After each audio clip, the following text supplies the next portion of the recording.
никош немало ваква опција. Јас не сум слушнал опција дека Мицкоски да дал изјава како лидер на партијата дека тој ќе го врати името. Таква изјава нема.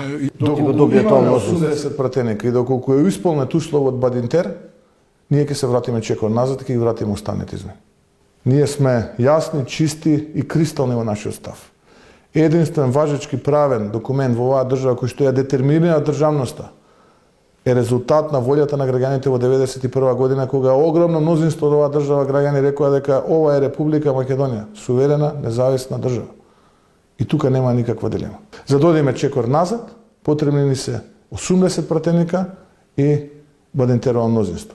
Граѓаните на Република Македонија, без разлика на нивната етничка припадност, дадоа легитимитет само на еден референдум. Тоа е во 91 година, кога одлучи оваа држава да се вика Република Македонија. Внатре, на масата, заедно со сите членки на Европската заедница на народите, ние ќе се повикаме на правото на самоопределување и самоименување. Основното човеково право кое што е основно човеково право детерминирано со повелбите на Обединетите нации.